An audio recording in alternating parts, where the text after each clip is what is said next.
በአምስተኛ ክፍል የመማሪያ መጽሐፍ ላይ ተግባር 3 ገጽ 86 ላይ ፓራላል ላይንን ትይዩ መስመሮችን ስለመስራት ንድፈ ሀሳብ የሚያሳያል። የሚያስፈልጉ ነገሮች እርሳስና ማስመሪያ እና ኮምፓስ። እዚህ ጋር እንዴት እንደምንሰራ ንድፈ ሀሳቡን ያውና እዚህ ያስቀምጥልናል። እነዚህ ናቸው ስቴፖቹ። እስኪ አሰራሩን በቪዲዮ በእርጋታ ማሳየት እሞክራለሁ። ወደ ቪዲዮ እንግባ።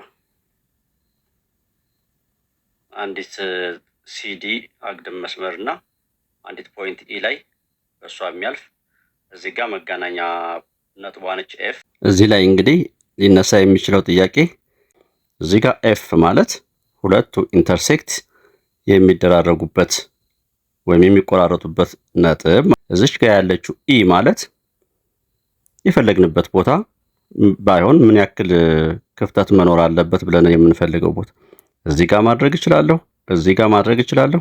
ያሻኝ አንድ ቦታ ላይ ነጥብ አስቀምጣለሁ። የኤፍ እና የኢ ትርጉም ይህን ይመስላል።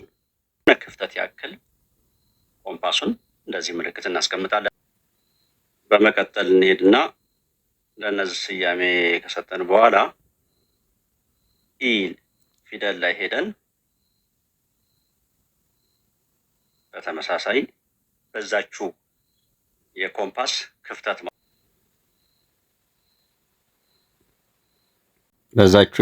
ክፍተት ማለት ይችን ለመስራት ከዚች ተነስተን ይችን ከርቭ ለመስራት ኮምፓሱን የከፈትነው መጠን አለ።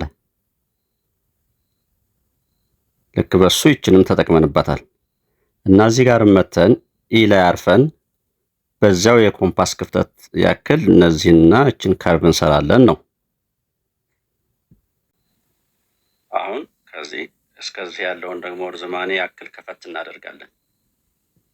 ልክ እንሄድና እዚች ፖይንት ላይ ያሳርፈን፣ ያው እዚች ላይ ክሮሲንግ ፖይንት ተፈጠረች። ይችን ክሮሲንግ ፖይንት እና ይችን ፖይንት የኤ ፊደልን ስናያይዝ ትይዩ መስመር ሰራ። ቴንክ ዩ